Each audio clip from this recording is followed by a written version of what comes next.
인연이 살아있다고? 말도 안 된다. 내가 직접 그 산에 버렸는데! 깊은 산속 절벽 아래 벌떼 속에 버려진 한 여인, 모두가 죽었다고 믿었던 그 며느리가 살아 돌아온 날, 온 가문이 뒤집혔습니다. 과연 그녀를 살린 것은 무엇이었을까요? 그리고 누더기 약초꾼, 그의 정체는 대체 무엇이었을까요? 별이 야담에 오신 걸 환영합니다. 구독, 좋아요로 응원의 마음 전해주세요. 자, 그럼 오늘도 감동적인 옛날 이야기 지금 바로 시작합니다. 옛날 옛적 전라도 남원 땅에 최참판이라는 양반이 살고 있었습니다. 99칸 기와집에 하인만 25명. 곳간에는 쌀이 넘쳐 흘렀고 광에는 비단과 삼배가 차곡차곡 쌓여 있었습니다. 마당 한가운데에는 500년 묵은 은행나무가 우뚝 서 있었지요. 봄이면 은행나무 아래에서 제사를 지냈고 여름이면 그 그늘 아래에서 손님을 맞이했으며 가을이면 노란 은행잎이 온 마당을 덮었습니다.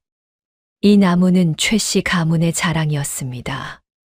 300년 전 최씨의 조상이 처음 이 땅에 씨를 뿌린 나무. 이 나무가 서 있는 한 가문이 흥한다는 말이 내려왔지요. 그 집 한 채 깊숙한 곳에 22살의 며느리 옥순이 살고 있었습니다. 옥순은 경상도 진주에서 온 선비 집안의 딸이었습니다. 혼례를 올린 지 3년이 되었지만 아직 아이가 없었습니다. 눈썹은 먹으로 그린 듯 진하고 눈동자는 가을 하늘처럼 맑고 깊었습니다.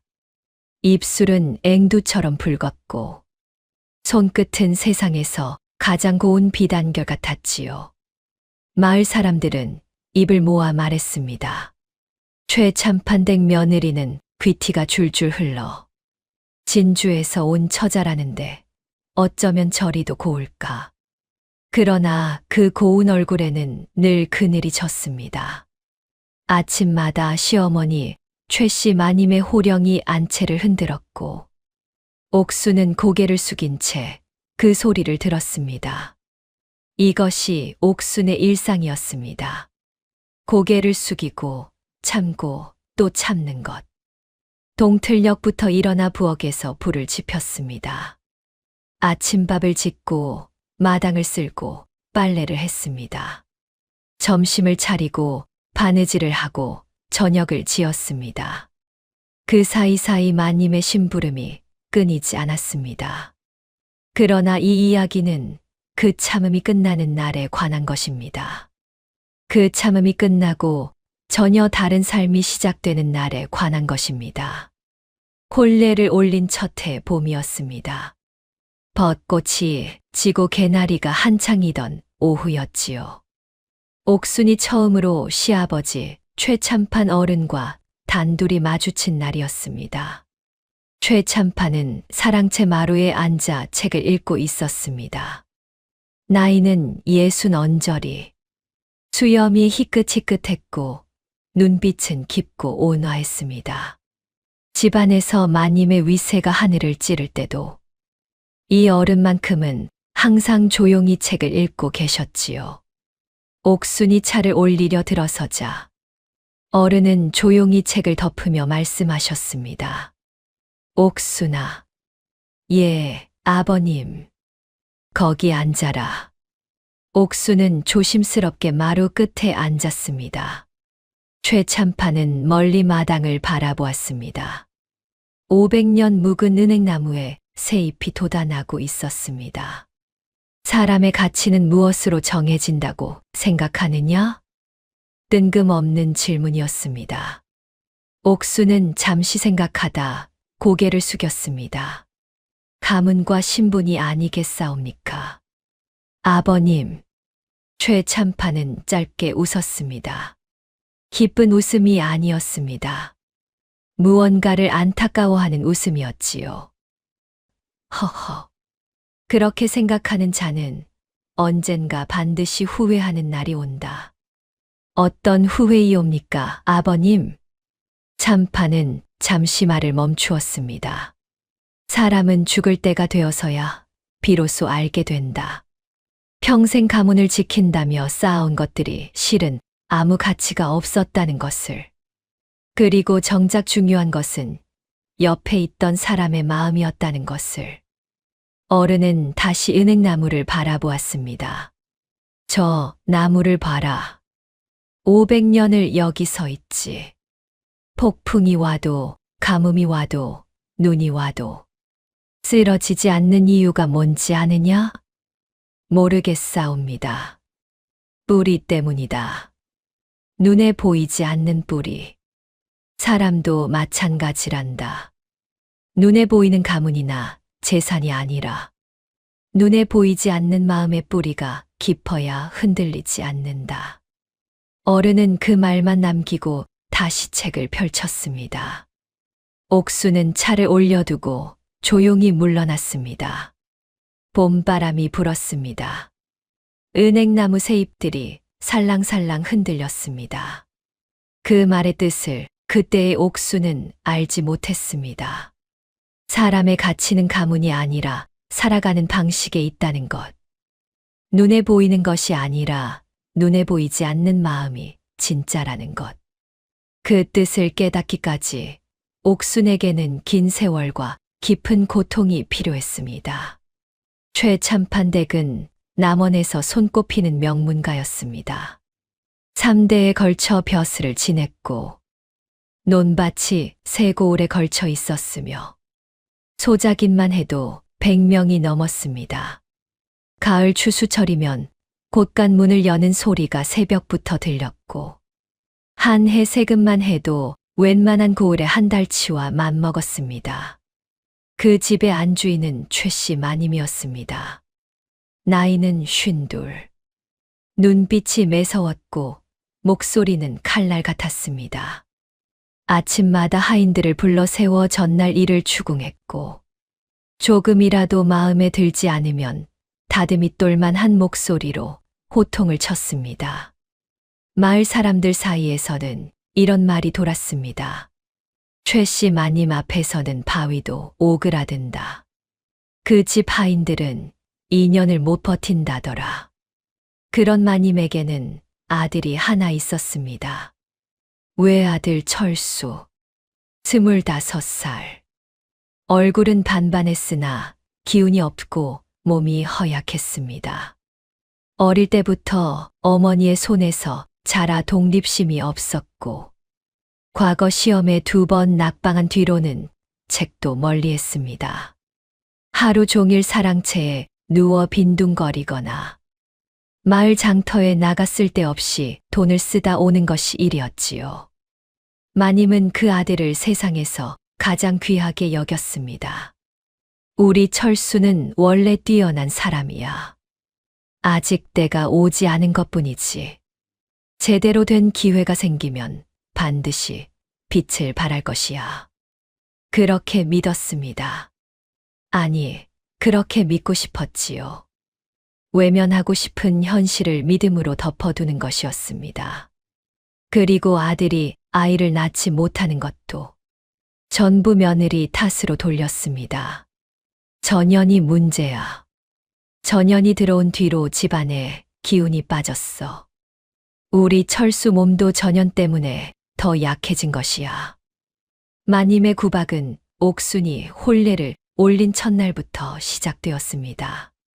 혼례 첫날 아침, 옥순이 시어머니께 천문안 인사를 드리러 갔습니다.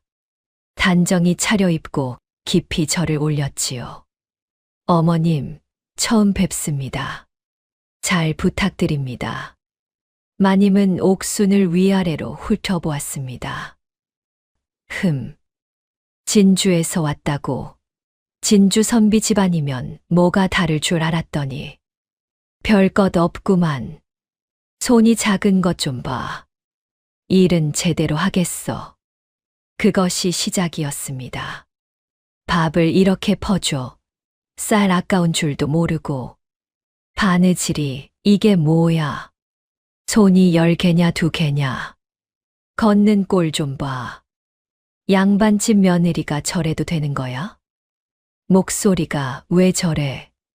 기운이 없어. 눈은 어디다 두고 다니는 거야? 바닥에 먼지 좀 봐. 하루에 10번씩 구박을 받았습니다. 아침에도, 낮에도, 저녁에도. 옥수는 참았습니다.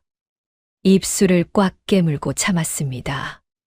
그녀에게는 비밀이 하나 있었습니다. 어릴 때부터 약초를 알아보는 눈이 남달랐습니다. 진주 외갓집에서 외할머니를 따라 산을 누비며 산삼, 천마, 하수, 오가피, 당귀, 익모초를 눈으로 익혔습니다. 외할머니는 진주 일대에서 이름난 의원의 딸이었습니다. 어릴 때부터 아버지를 따라다니며 약초를 배웠고 그 지식이 고스란히 옥순에게 전해졌습니다. 10살 때 이미 외할머니가 모르는 약초의 이름을 알았고 15살에는 약초 하나만 봐도 어디에 쓰이는지 알았습니다. 18살에는 처방을 짤 줄도 알았습니다. 외할머니는 임종하시면서 말씀하셨습니다. 옥순아, 내 재주는 너를 넘어설 재주란다. 언젠가 반드시 빛을 발할 날이 온다. 그날이 올 때까지 잘 간직하거라. 그러나 그 재주를 드러낼 곳이 없었습니다. 양반집 며느리가 산을 돌아다니며 약초를 캔다는 것은 마님 눈에 천한 짓이었으니까요. 며느리가 산에 다닌다고 하인들이나 하는 짓을? 단 한 번 옥순이 혼례 첫 달에 마당 화단의 약초를 살피다 마님에게 들켰습니다. 그날 마님의 불호령은 하루 종일 이어졌습니다. 그 뒤로 옥순은 그 재주를 완전히 숨겼습니다. 한편 집에는 또 한 명의 인물이 있었습니다. 마당쇠라 불리는 하인 복돌이었습니다. 나이는 30. 얼굴은 검고 키는 작았지만 눈빛만큼은 맑고 따뜻했습니다. 복돌은 12살 때 이 집에 들어왔습니다. 그때부터 부모처럼 여긴 것이 최참판 어른이었고 형제처럼 여긴 것이 이 집 사람들이었습니다.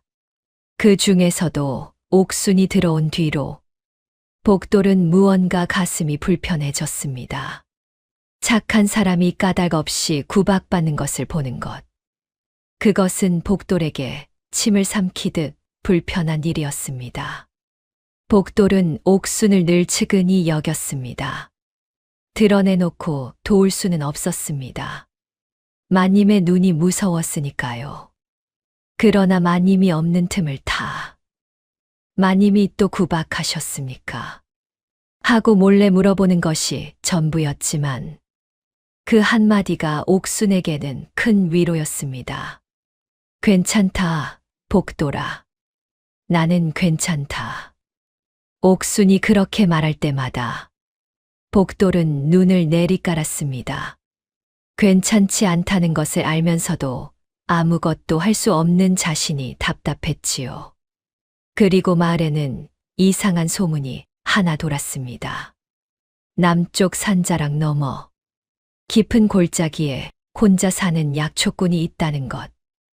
누더기를 걸치고 다니며 지팡이 하나에 바랑 하나가 전부인 행색. 그런데 그 약초꾼이 고쳐주지 못하는 병이 없다는 소문이었습니다. 3대 독자가 죽어가다 살아났대. 죽은 사람도 살려낸다고 하던데 귀신인지 사람인지 모르겠어. 한양에서 내려온 어떤 대감이 찾아갔다가 그냥 돌아갔다더라. 만나주지도 않는다고. 마을 사람들은 수군거렸습니다. 장날이면 약초꾼 이야기가 술자리를 채웠습니다. 어느 마을에 어느 병자가 나았다. 어느 집 아이가 살아났다. 소문은 꼬리에 꼬리를 물었습니다. 그러나 최씨 마님은 코웃음을 쳤습니다. 누더기 거지 주제의 명이라고. 말도 안 되는 소리. 명이라면 한양에 있어야지. 왜 산구석에 처박혀 있겠어. 뭔가 숨기는 게 있어서 그런 거야. 그렇게 그 약초꾼은 마님의 머릿속에서 지워졌습니다. 아직은 그랬습니다. 옥수는 밤마다 외할머니를 생각했습니다. 방 안에 혼자 앉아 낮에 있었던 일들을 하나씩 되새겼습니다. 마님의 구박, 남편 철수의 무관심, 아이가 들어서지 않는 불안. 그러나 그 생각들 사이에 반드시 하나가 끼어들었습니다. 외할머니의 얼굴이었습니다. 진주 산자락을 함께 걷던 날, 외할머니가 땅에 무릎을 꿇고 약초 하나를 가리켜 보이던 날, 옥순아, 이것 봐라. 이것이 무엇인지 아느냐? 천마이지요. 할머니. 맞다. 천마는 어디에 쓰느냐? 어지럼증과 두통, 그리고 중풍을 다스리는 데 쓰입니다. 옳지, 옳지. 우리 옥순이는 영특하구나. 외할머니의 손이 따뜻했습니다. 그 손을 붙들고 산을 걸었습니다. 그 기억만이 옥순의 밤을 따뜻하게 해주었습니다. 혼례를 올린 지 3년이 되던 해 가을이었습니다. 하늘이 높고 맑은 날이었습니다. 마당에 은행나무가 샛노랗게 물들기 시작하던 때였지요. 최씨 마님이 안채로 옥순을 불러들였습니다. 방 안에는 마님만 있었습니다. 남편 철수도 하인들도 없었습니다. 단둘이었습니다. 마님 앞에 무릎을 꿇은 옥순. 마님의 눈빛은 평소와 달랐습니다. 차갑고 단호하고 단단했습니다. 마치 이미 오래전부터 결정을 해두었던 사람처럼. 3년이다. 마님이 말했습니다. 내가 이 집에 들어온 지 3년이 지났다. 3년 동안 아이 하나 낳지 못했으니 내년은 이 집에서 쓸모가 없는 것이다. 옥수는 숨을 들이켰습니다. 어머님, 저는 최선을 다하고 있사옵니다. 아이가 없는 것은 하늘이 정하는 것이라. 닥쳐라. 마님이 손을 들었습니다. 차가운 침묵이 내려앉았습니다. 나는 이미 결정했다. 내년을 내보낼 것이다. 그 말이 옥순의 가슴을 꿰뚫었습니다. 숨이 막히는 것 같았습니다. 어머님, 제발. 제발은 무슨 제발이야. 씨도 못 받는 암탉을 어디다 쓴단 말이냐. 우리 철수가 50이 되도록 기다려야 하겠어. 부모님도 안 계십니다. 어머님, 저는 갈 곳이. 그게 내 알바냐. 마님의 목소리는 조금도 흔들리지 않았습니다. 내 친정이 남원 가까운 곳도 아닌데 진주까지 혼자 어떻게 가느냐고. 그건 내가 알아서 할 일이다. 옥순의 눈에서 눈물이 흘러내렸습니다. 어디로 가라 하십니까? 마님은 잠시 침묵했습니다. 그리고 창밖을 바라보았습니다. 저 멀리 남쪽으로 지리산 봉우리가 보였습니다. 그건 내가 알아서 할 것이다. 단 한마디였습니다. 그러나 그 한마디에는 알 수 없는 무게가 담겨 있었습니다. 옥수는 그 무게를 느꼈습니다. 갈 곳을 정해준다는 것이 아니었습니다. 무언가 다른 것을 계획하고 있다는 느낌. 그날 밤 옥수는 잠을 이루지 못했습니다. 친정으로 돌아갈 수도 없었습니다. 부모님은 2해 전 돌림병으로 이미 세상을 떠났으니까요. 오빠도 없었습니다. 형제가 없는 외동딸이었습니다. 가을바람이 창호지를 울렸습니다. 옥수는 이불 속에서 소리 없이 울었습니다. 빗소리 같은 울음이었습니다.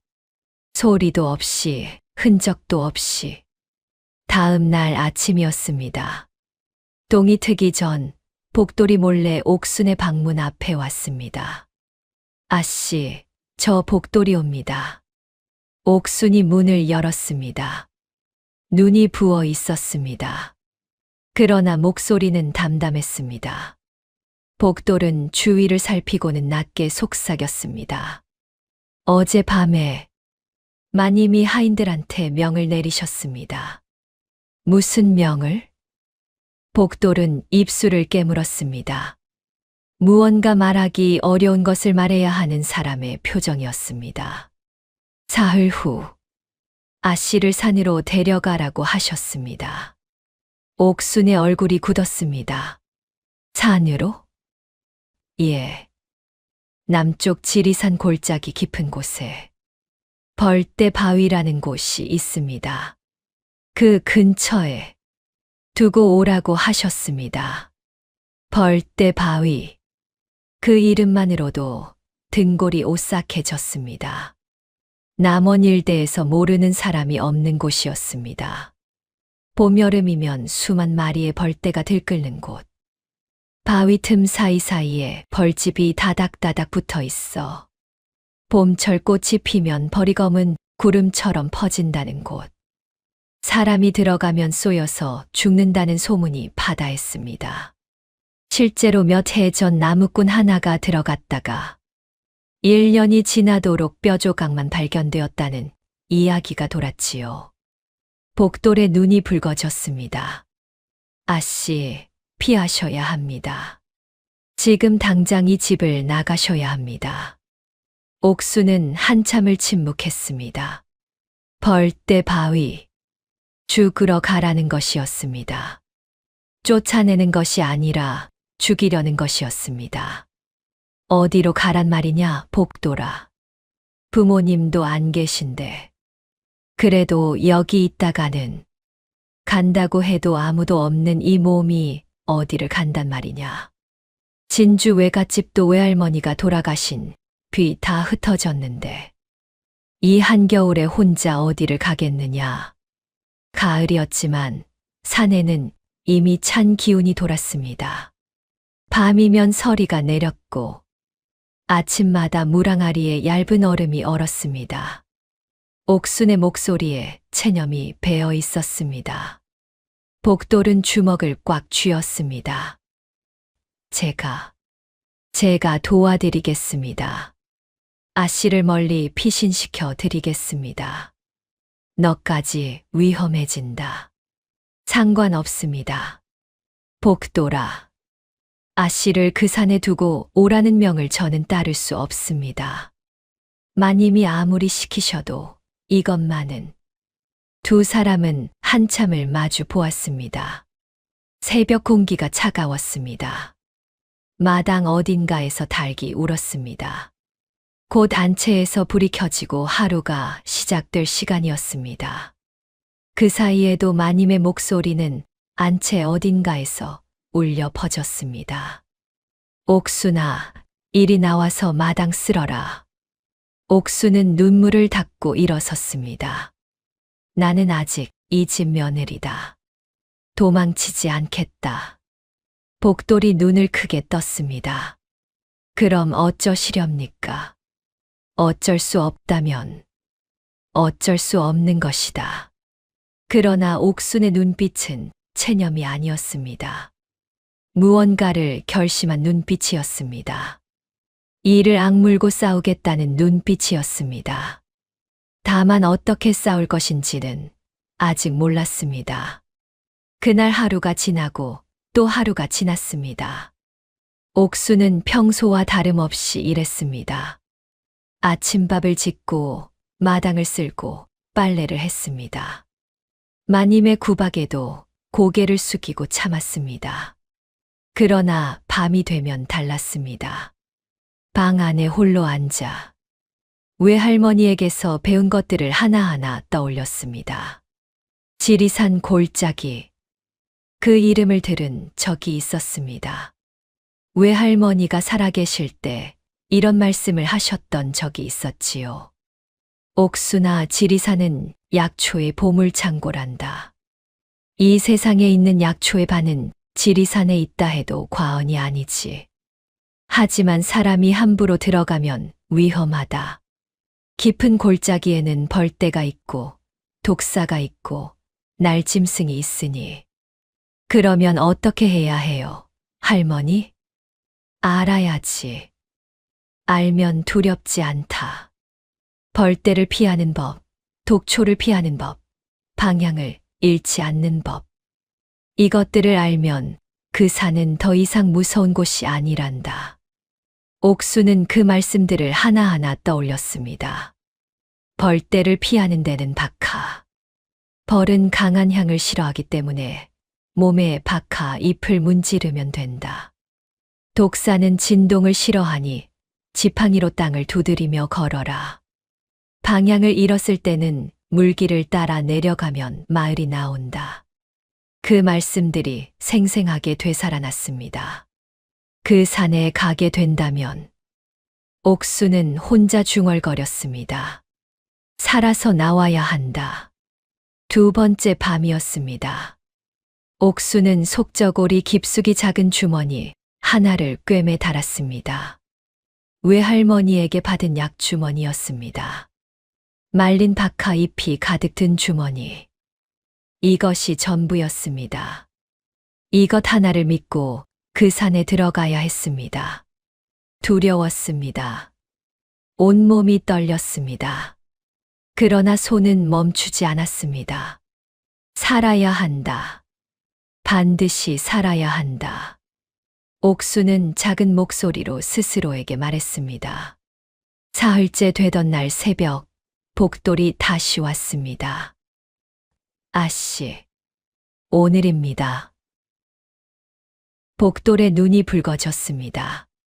아씨, 저는 복돌아. 옥순이 조용히 말했습니다.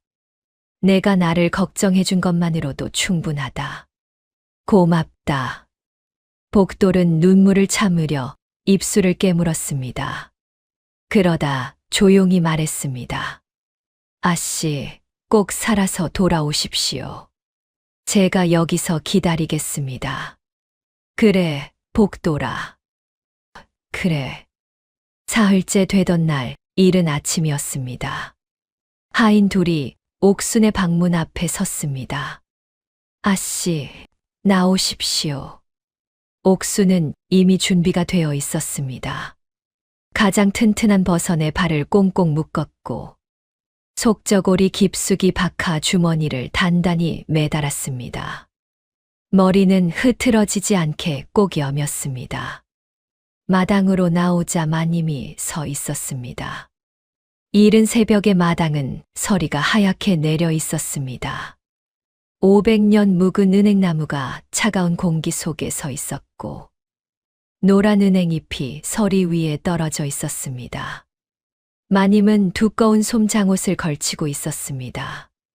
추위는 느끼지 않는 것처럼 눈빛은 서늘했습니다. 가거라.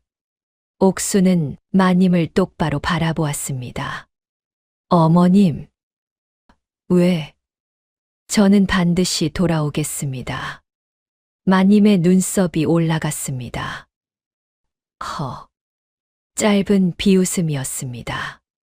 그 산에서 살아나온 사람이 없다는 것을 알고도 그런 소리가 나오느냐. 벌떼 바위에 들어갔다가 살아나온 사람은 없다. 나는 그 산에 너를 두고 오라 하지 않았다. 그냥 산에 두고 오라 했을 뿐이야. 뻔뻔한 말이었습니다. 죽이려는 것을 들키지 않으려는 말이었습니다. 예. 알고 있습니다. 옥수는 고개를 숙이지 않았습니다. 마님의 눈을 똑바로 바라보았습니다. 그래도 반드시 돌아오겠습니다. 마님은 더 이상 말을 하지 않았습니다. 손을 흔들어 하인들에게 신호를 보냈습니다. 하인들이 옥순의 팔을 잡았습니다. 옥순은 끌려가면서도 뒤를 돌아보지 않았습니다. 저 멀리 담 아래에서 복돌이 손을 꽉 쥔 채 옥순을 바라보고 있었습니다. 눈물이 고인 눈으로. 그리고 사랑채 창문 너머 최참판 어른이 서 계셨습니다. 무언가 말하려다 말하지 않는 사람처럼 고개를 숙인 채로. 옥수는 그 모습을 보지 못했습니다. 이미 문 밖으로 나간 뒤였으니까요. 지리산 남쪽 골짜기. 하인들과 함께 오리를 걸었습니다. 산길에 접어드니 나무들이 울창해졌습니다. 가을이 깊어지는 산길은 아름다웠습니다. 단풍이 불타는 듯 붉었고 계곡물 소리가 은은하게 울렸습니다. 산새들이 지저귀고 있었습니다. 이리도 아름다운 곳에 죽으러 간다는 것이 이상하다 싶었습니다. 다시 오리를 걸으니 길이 끊겼습니다. 이제부터는 사람이 다니지 않는 곳이었습니다. 하인들은 발걸음을 멈췄습니다. 아씨, 여기서부터는 한 하인이 말끝을 흐렸습니다. 그의 눈에 죄책감이 어렸습니다. 알겠다. 옥순이 말했습니다. 너희는 돌아가거라. 하인들은 서로 눈을 마주쳤습니다. 그리고 고개를 숙이고 돌아갔습니다. 옥수는 혼자 남았습니다. 산 깊숙한 곳. 나무들 사이로 희미하게 햇빛이 내려왔습니다. 어딘가에서 벌소리가 들렸습니다. 아직 멀었습니다. 그러나 그 방향이 어딘지는 알 수 있었습니다. 옥수는 속저고리에서 박하 주머니를 꺼냈습니다. 손바닥에 박하 잎을 비볐습니다. 손목에, 목에, 옷섭에 문질렀습니다. 외할머니의 목소리가 들리는 것 같았습니다. 옥수나, 벌떼를 쫓는 데는 박하가 최고란다. 벌은 강한 향을 싫어하거든. 하지만 무엇보다 중요한 것은 침착함이다. 벌이 날아와도 갑자기 움직이면 안 된다.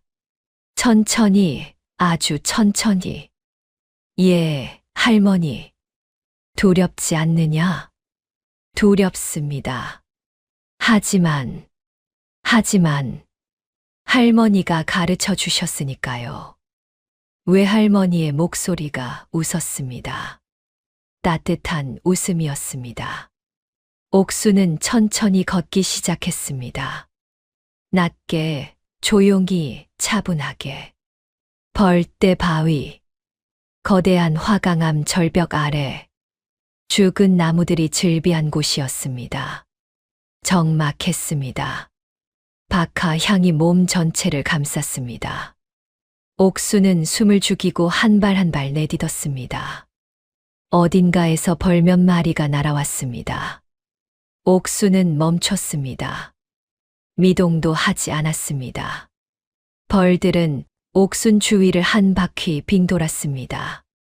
그리고 돌아갔습니다. 박하 향 때문이었습니다. 다시 걸었습니다.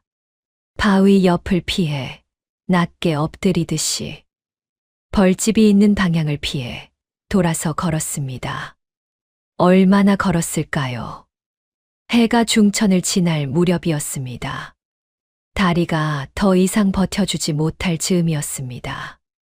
저 앞에 절벽 끝이 보였습니다. 그 너머로 이어지는 비탈길.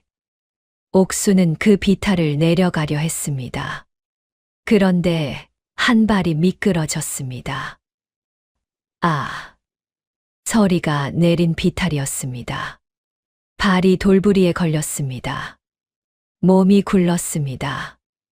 나뭇가지에 걸리고 돌에 부딪히고 한 번, 두 번, 세 번. 마지막 기억은 계곡물 소리였습니다. 얼마나 지났을까요? 눈을 떴을 때 처음 본 것은 낯선 천장이었습니다. 낮고 오래된 초가지붕이었습니다. 클과 짚의 냄새가 났습니다. 화로에서 뭔가가 다려지고 있었습니다. 약재의 냄새, 낯익은 따뜻한 냄새. 깨어나셨소. 굵고 낮은 목소리였습니다. 고개를 돌리니 산 사람 차림의 남자가 앉아 있었습니다. 나이는 40 언저리. 얼굴은 햇볕에 그을려 검었고 수염이 덥수룩했습니다. 눈은 깊고 조용했습니다. 말없이 앉아 있는데도 어딘가 안정감이 느껴지는 사람이었습니다. 옷은 여기저기 기운 자국이 있는 낡은 무명이었습니다. 누더기 약초꾼이었습니다. 여기는 어디입니까? 산 중턱 오두막이요. 비탈에서 굴러떨어진 걸 내가 발견했소. 계곡 바닥에 쓰러져 계셨소. 옥수는 몸을 일으키려 했습니다. 어깨가 쿵쿵 울리고 허리가 욱신거렸습니다. 온몸 군데군데 물기 있는 나무십 같은 것이 붙어 있었습니다. 움직이면 안 돼요. 갈비뼈가 2대 금이 갔소. 사흘은 쉬어야 하오. 사흘이나요? 그게 싫으면 움직여 보시오. 하지만 그 통증은 내가 책임 못하오. 옥수는 다시 누웠습니다. 남자는 말이 없었습니다. 그러나 손은 부지런히 움직였습니다. 화로에 뭔가를 다리고 천에 무언가를 싸서 옥순의 어깨에 얹었습니다. 약재 냄새가 코끝을 스쳤습니다. 이름을 여쭤봐도 될까요? 남자는 잠시 멈췄습니다. 산에서는 이름이 없소. 그냥 약초꾼이라 부르시오. 저는 옥순이라 합니다. 약초꾼은 대답하지 않았습니다. 다만 달인 물을 사발에 담아 내밀었습니다. 마시오. 속이 안정될 것이오. 옥수는 받아 마셨습니다. 쓴맛이었지만 몸속 어딘가가 따뜻해지는 느낌이었습니다. 이게 무슨 약초입니까? 약초꾼이 처음으로 옥순을 똑바로 바라보았습니다. 당귀와 진피 그리고 감초를 달인 것이요. 기를 보하고 통증을 다스리는 처방이요. 아, 옥수는 잠깐 침묵했습니다. 그리고 말했습니다. 당귀는 몸 안의 혈을 다스리고 진피는 기의 흐름을 잡아주지요. 거기에 감초를 더해 쓴맛을 완화시키고 약의 조화를 맞추는 것이고요. 약초꾼의 눈썹이 미세하게 올라갔습니다. 약초를 아시오? 조금. 약초꾼은 방 안 한쪽 벽에 걸린 약초 묶음을 가리켰습니다. 저것들 중에 이름을 아는 것이 있소? 옥수는 눈을 가늘게 떴습니다. 천장에서 내려오는 빛이 약초들을 비추고 있었습니다. 천마, 하수오, 오가피, 쑥, 익모초, 산삼. 그리고 저 끝에 매달린 것은 백봉령이군요. 그 옆에 있는 것은 시오이고 제일 구석에 있는 것은 처음 보는 것인데 잎 모양으로 보면 산옷을 같습니다. 약초꾼은 한참 동안 옥순을 바라보았습니다. 그리고 낮은 목소리로 말했습니다. 보통 사람이 아니시구려. 어릴 때 외할머니에게 배웠습니다. 외할머니가 의원이셨소. 아니요. 하지만 의원의 딸이셨습니다. 그 지식이 저에게 전해졌지요. 약초꾼은 잠시 생각하는 듯 하더니 다시 다리던 것을 저었습니다. 방 안의 침묵이 내려앉았습니다. 그러나 불편한 침묵이 아니었습니다. 서로를 알아가는 침묵이었습니다. 사흘이 지났습니다. 옥순의 몸이 어느 정도 회복되었습니다. 그 사이 약초꾼과 옥순은 조금씩 이야기를 나누었습니다. 약초꾼은 말이 적었습니다. 하루에 10마디를 하지 않는 날도 있었습니다. 그러나 약초 이야기가 나오면 달랐습니다. 이 지리산에서만 나는 희귀 약초가 있소. 300년에 한 번 꽃을 피운다는 천년초요. 천년초라면 혹시 뼈를 붙이는 데 쓴다는 그것입니까? 그렇소. 알고 있소. 외할머니에게 들었습니다. 꽃이 피 자주 삐치고 잎 뒤에 은빛 털이 난다고 하셨지요. 본 적은 없고요. 나도 20년 동안 한 번밖에 못 봤소. 북쪽 골짜기 깊은 곳에서 딱 한 번. 그때 그 뿌리를 캐서 말려두었소. 약초꾼은 나무 상자 하나를 꺼냈습니다. 안에는 말린 뿌리 조각 몇 개가 있었습니다. 이것이요. 옥순이 조심스럽게 들여다보았습니다. 이게 그 천년초 뿌리군요. 뼈에 금이 간 사람에게 쓸 수 있소. 당신처럼. 옥순이 눈을 크게 떴습니다. 저에게 쓰셨습니까? 처음 이틀 동안은. 그래서 이렇게 빨리 나은 것이군요. 약초꾼은 대답하지 않았습니다. 그러나 그것이 대답이었습니다. 이틀째 되던 날이었습니다. 약초꾼이 바랑을 메고 산으로 나가려 했습니다. 저도 나가겠습니다. 갈비뼈가 이 정도면 걸을 수 있습니다.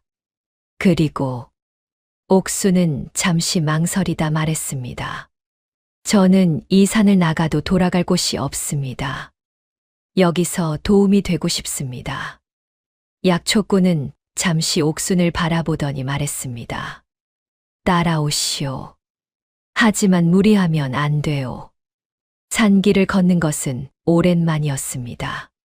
어릴 적 외할머니를 따라다니던 기억이 떠올랐습니다.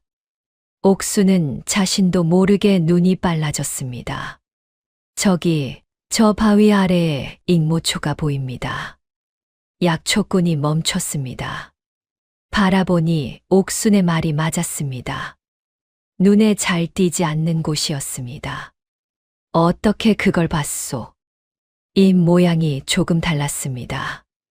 잉모초는 잎맥이 다른 풀보다 가늘고 깊게 패어 있거든요.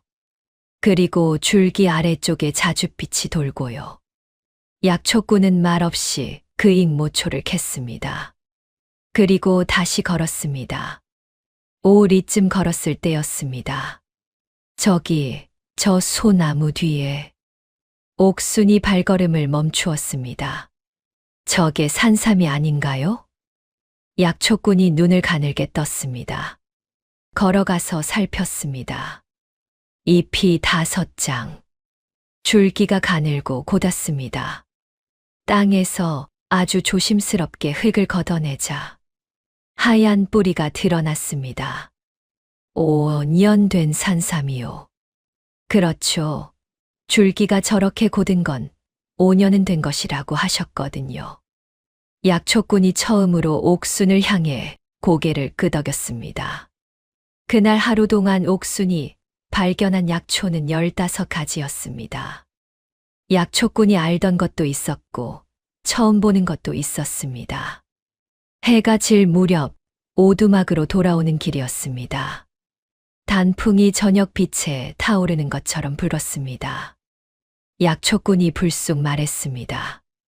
당신 보통 약초꾼보다 눈이 나쁘지 않소. 칭찬이었습니다. 투박했지만 분명 칭찬이었습니다. 옥수는 오래간만에 피식 웃었습니다. 그 웃음이 얼마나 오랜만인지 스스로도 잊고 있었습니다. 며칠이 지났습니다. 어느 날 오두막에 마을 사람이 찾아왔습니다. 5살배기 아들을 안고 온 젊은 아낙이었습니다. 아이의 얼굴은 불덩이처럼 달아올라 있었고 눈이 반쯤 감겨 있었습니다. 어르신, 살려주십시오. 이틀째 열이 안 내립니다. 약초꾼은 아이를 눕히고 살폈습니다. 그때 옥순이 가까이 다가갔습니다. 안악은 옥순을 보고 잠깐 의아해했지만 급한 마음에 물었습니다. 열이 얼마나 됐습니까? 이틀 됐습니다. 물도 못 먹고 눈도 못 뜨고. 옥순이 아이의 손을 잡고 목 뒤를 짚었습니다. 그리고 혀를 살폈습니다. 혀 가운데가 붉고 건조합니다. 목 뒤가 뜨거운 것은 열이 폐에서 올라오는 것이고, 맥이 빠르고 얕은 것은 풍열이 들어온 것입니다. 옥순이 약초꾼을 바라보았습니다. 페랭이 꽃과 민들레를 다리면 열이 내릴 것입니다. 여기서 조금 더 올라가면 페랭이 꽃이 있습니다. 약초꾼이 옥순을 바라보았습니다. 조용히 잠시. 그리고 말했습니다. 그 처방이 맞소. 그는 바랑을 들고 일어났습니다. 내가 약초를 가져오겠소. 당신은 아이 옆에 있어 주시오. 안악은 어리둥절한 표정으로 옥순과 약초꾼을 번갈아 보았습니다. 그날 저녁 약을 다려 먹인 아이는 이튿날 아침 열이 내렸습니다. 안악은 눈물을 흘리며 고마워했습니다. 떠나면서 안악이 말했습니다. 어르신 덕에 살았습니다. 혹시 이름을 여쭤봐도 될까요? 약초꾼은 대답하지 않았습니다. 옥순도 말이 없었습니다. 안악은 고개를 꾸벅 숙이고 산을 내려갔습니다. 아이를 안고 발걸음이 가벼운 채로 오두막이 조용해졌습니다. 저녁 연기가 피어오르는 시간이었습니다. 약초꾼이 불쑥 말했습니다. 처방이 정확했소. 옥순이 고개를 들었습니다. 혀와 맥을 함께 보고 풍열로 진단하는 것. 웬만한 의원도 하지 못하는 것이요. 외할머니에게 배웠습니다. 외할머니가 대단하신 분이었구려. 예. 세상에서 가장 훌륭한 분이셨습니다. 옥순의 목소리가 약간 떨렸습니다. 약초꾼은 그 목소리의 결을 알아차렸는지 더 이상 묻지 않았습니다. 다만 조용히 화로의 불을 더 살렸습니다. 그렇게 옥순은 산속에서의 삶을 이어갔습니다. 아침이면 산을 누비며 약초를 캤고 낮이면 약초꾼과 함께 처방을 연구했으며 저녁이면 다리는 냄새가 오두막 가득 번졌습니다. 처음 한 달, 두 달, 세 달. 옥순의 손은 점점 빨라졌고 눈은 점점 예리해졌습니다. 처방은 점점 정확해졌습니다. 약초꾼은 가끔 놀랐습니다. 이 약초는 나도 이름을 모르오. 어느 날 약초꾼이 낯선 풀 하나를 가져왔습니다. 옥순이 들여다보았습니다. 잎을 살피고 줄기를 만지고 향을 맡았습니다. 잎 뒷면의 털이 희고 굵습니다. 이건 백초령이 아닐까요? 독이 있지만 극소량을 쓰면 가려움을 다스린다는. 어떻게 알았소? 외할머니 말씀에 백초령은 보라색 꽃잎이 지고 나면 잎이가 이렇게 된다고 하셨습니다.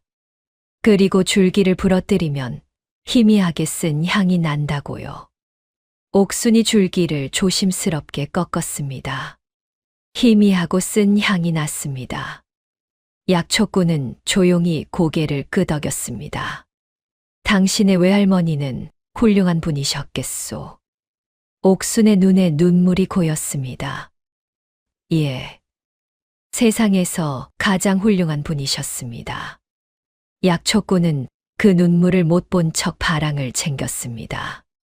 그것이 그의 방식이었습니다. 내 달째가 되던 날이었습니다. 저녁을 먹고 난 뒤 화로 앞에 앉아 있을 때였습니다.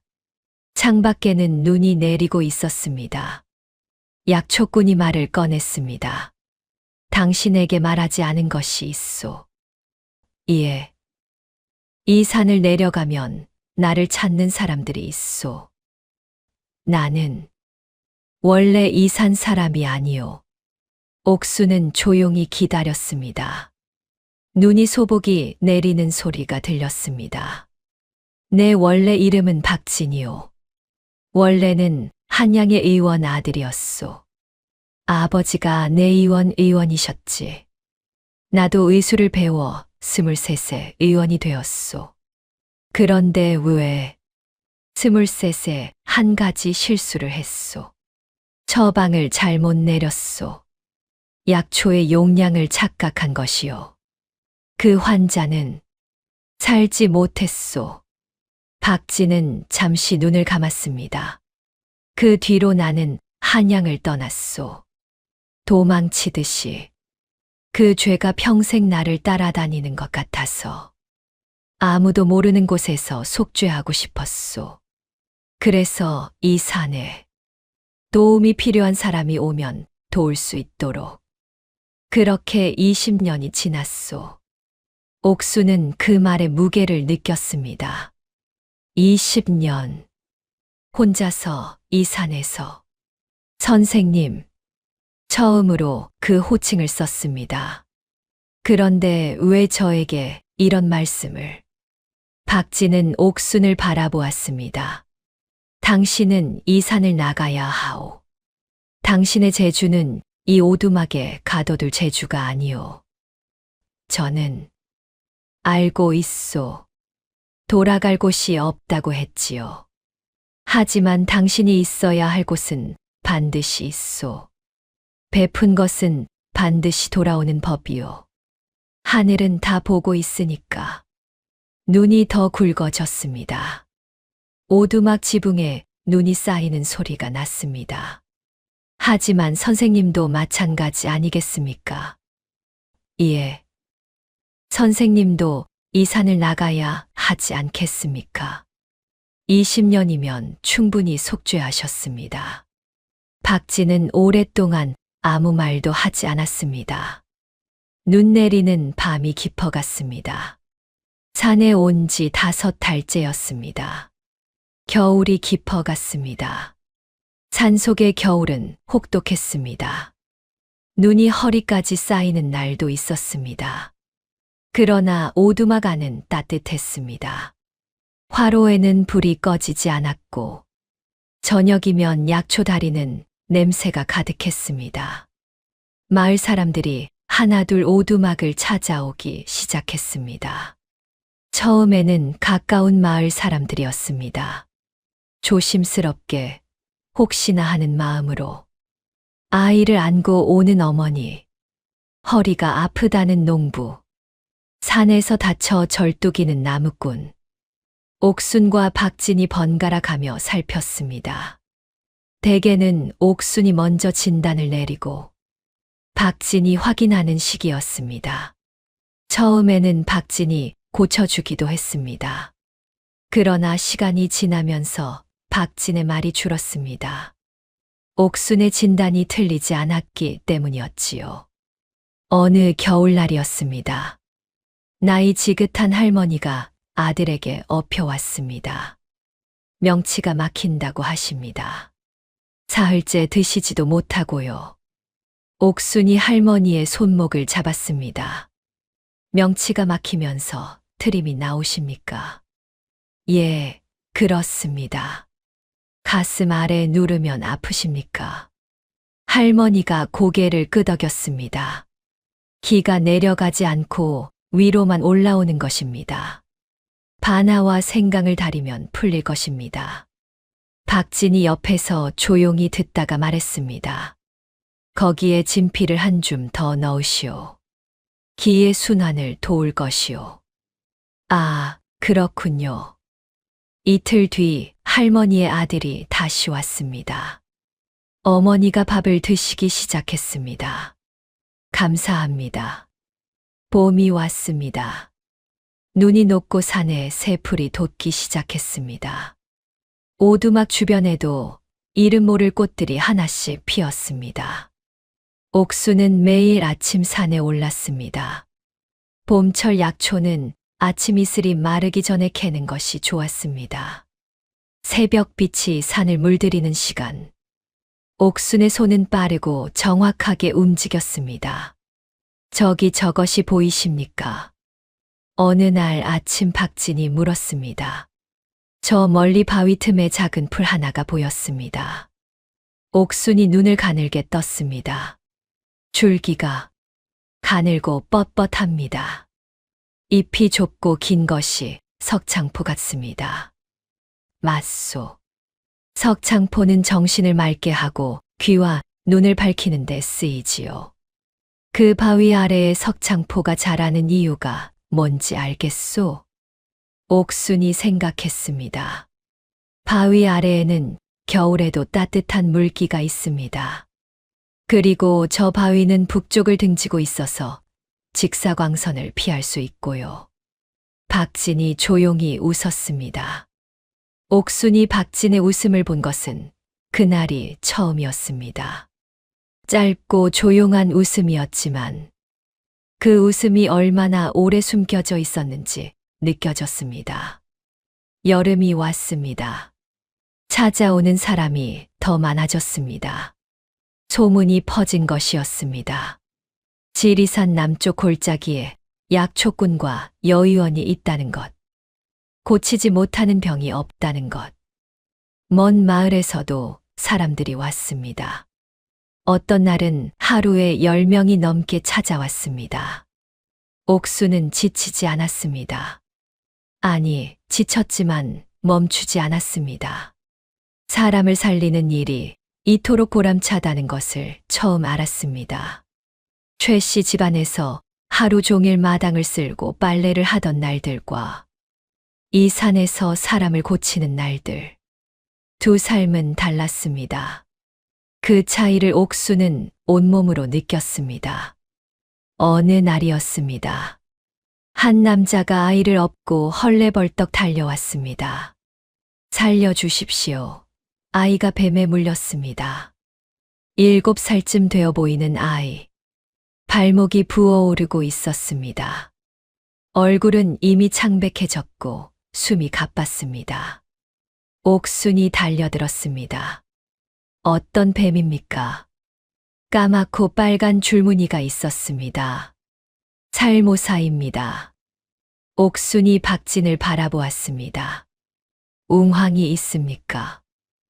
있소. 그리고 쑥과 마늘이 필요합니다.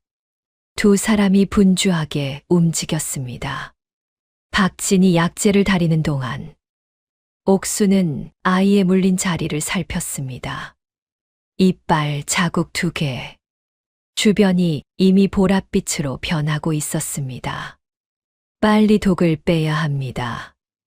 옥순의 손이 빠르게 움직였습니다. 그것은 외할머니가 오래전 가르쳐 준 것이었습니다. 뱀독을 빼는 방법. 박진이 준비한 약을 먹이고 웅왕을 물린 자리에 발랐습니다. 아버지는 손을 꽉 쥐고 서 있었습니다. 눈물이 흘렀지만 소리는 내지 않았습니다. 반식경이 지났습니다. 아이의 안색이 조금 돌아왔습니다. 한 식경이 지났습니다. 아이가 눈을 떴습니다. 아빠. 아버지가 무너졌습니다. 무릎을 꿇고 아이를 껴안았습니다. 다행이다, 다행이야. 옥수는 그 모습을 바라보다 슬그머니 뒤돌아섰습니다. 눈물이 나왔기 때문이었습니다. 그날 저녁이었습니다. 박진이 말했습니다. 오늘 빠른 판단이 아이를 살렸소. 선생님이 약재를 준비해 주셔서입니다. 아니요. 살모사라는 것을 바로 알아본 것은 당신이요. 그리고 웅황을 쓰는 것도 외할머니가 가르쳐 주셨습니다. 외할머니 한 분이 이 산에 2명의 의원을 만든 셈이구려. 옥순이 고개를 들었습니다. 2명이요? 당신과 나. 잠시 침묵이 흘렀습니다. 저는 선생님의 제자입니다. 이제는 동료라 해야겠소. 그 말이 가슴 어딘가를 건드렸습니다. 동료. 구박받던 며느리가 아니라, 쫓겨난 여인이 아니라, 동료. 창밖 여름 밤하늘에 별이 총총했습니다. 그렇게 계절이 바뀌었습니다. 산에 온 지 5달째 되던 날, 아래 마을에서 소식이 올라왔습니다. 진사댁 노인이 숨이 넘어가기 직전이라는 것이었습니다. 박진과 옥순이 함께 내려갔습니다. 노인은 쉰이 훌쩍 넘어 보였습니다. 얼굴은 창백하고 손발이 차가웠습니다. 숨소리가 가늘었습니다. 입술이 파랗게 변해가고 있었습니다. 중풍이요. 박진이 말했습니다. 옥순이 노인의 손목을 잡았습니다. 맥을 짚는 손이 한치의 흔들림도 없었습니다. 오랫동안 짚었습니다. 그리고 조용히 말했습니다. 왼쪽 맥이 끊어질 듯 합니다. 기혈이 막혀 뇌로 올라가지 못하고 있습니다. 지금 당장 우황청심원이 있어야 합니다. 그리고 뒷산에 천마가 있습니다. 천마의 뿌리를 다리면 혀를 뚫을 수 있습니다. 혼자서 갈 수 있겠소? 할 수 있습니다. 옥수는 달리듯 산을 올랐습니다. 천마가 있는 곳은 북쪽 사면이었습니다. 가파른 비탈을 올랐습니다.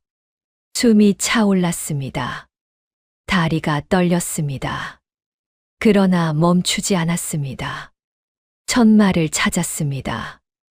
잎이 5장, 줄기가 붉은 것. 뿌리를 조심스럽게 캤습니다. 달려 내려왔습니다. 박진이 재빠르게 다렸습니다. 노인에게 먹였습니다. 우황청심원을 혀 밑에 녹였습니다. 2시경이 지났습니다. 노인이 눈을 떴습니다. 살았다. 마을 사람들이 탄성을 질렀습니다.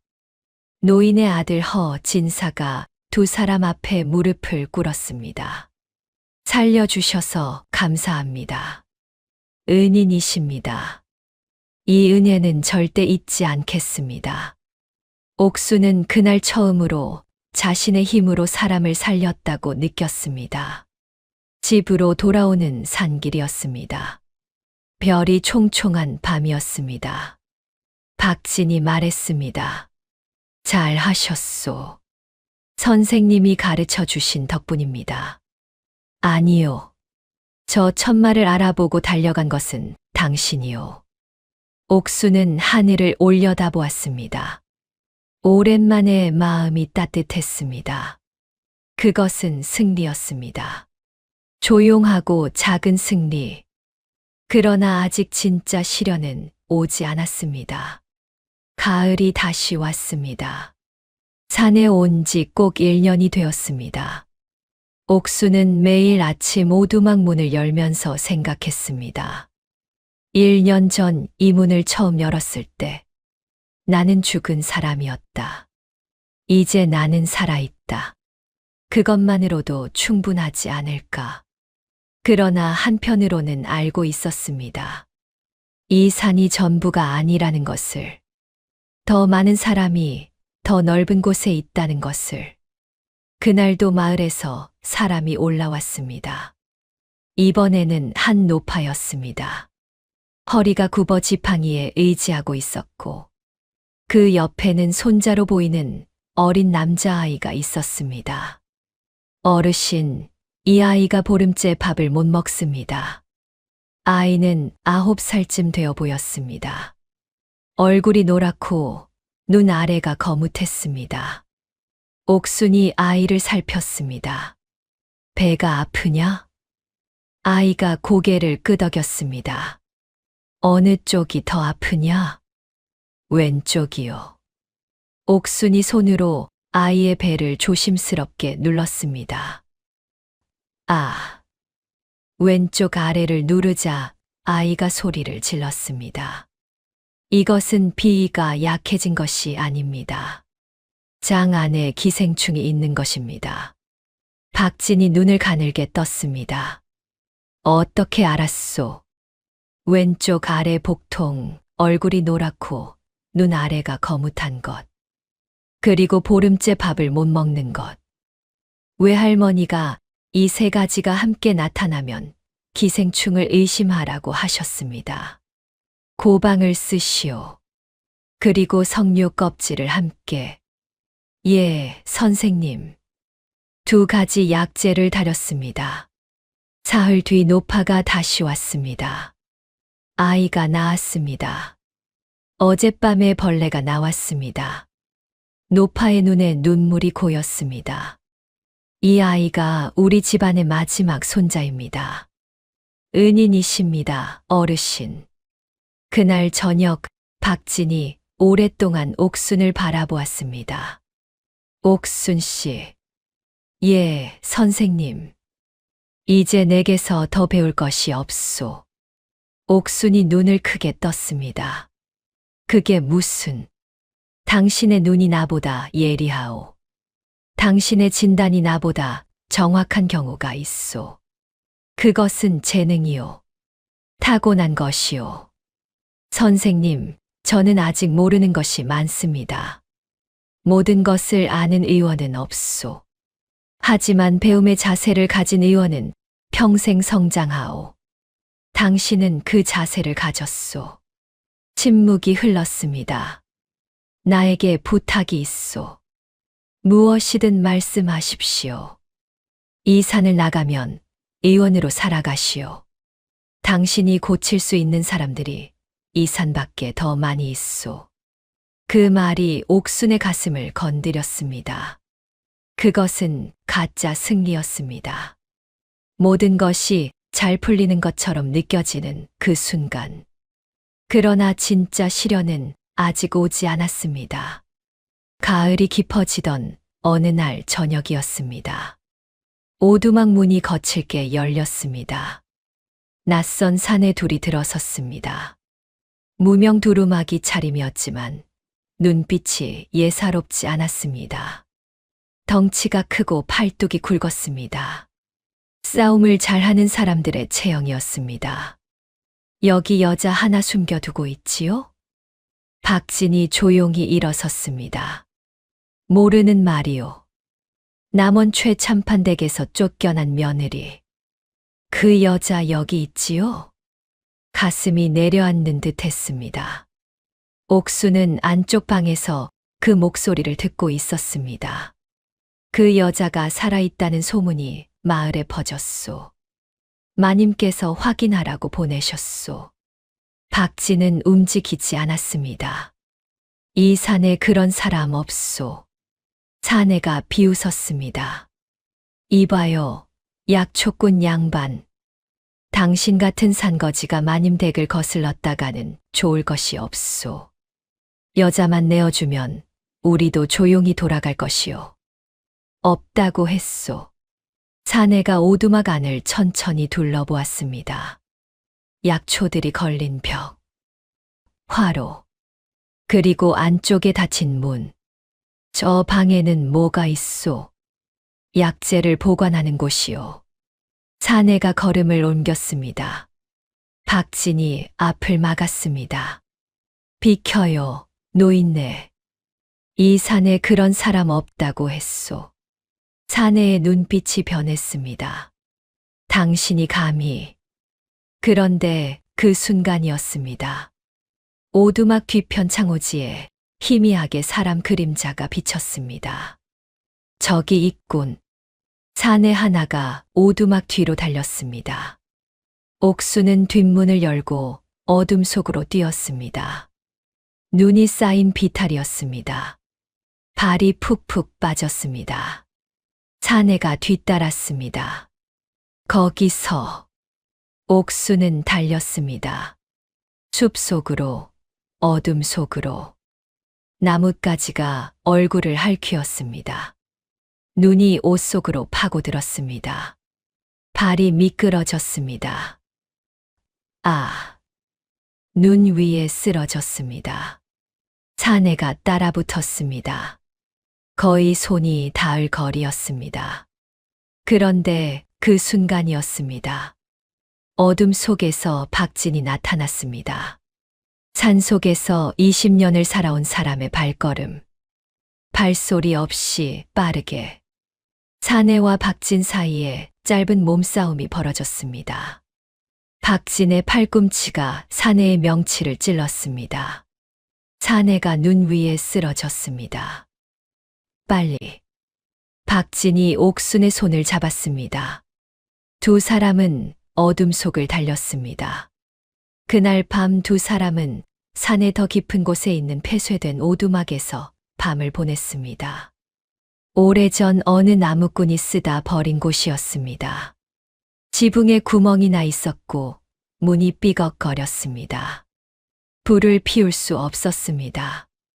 연기가 올라가면 위치가 들킬 수 있었으니까요. 추위 속에서 옥수는 무릎을 끌어안았습니다. 선생님, 죄송합니다. 저 때문에 위험해지셨습니다. 박쥐는 말이 없었습니다. 저는 어쩌면 저들에게 잡혀가는 것이 맞는지도 모릅니다. 무슨 말이요?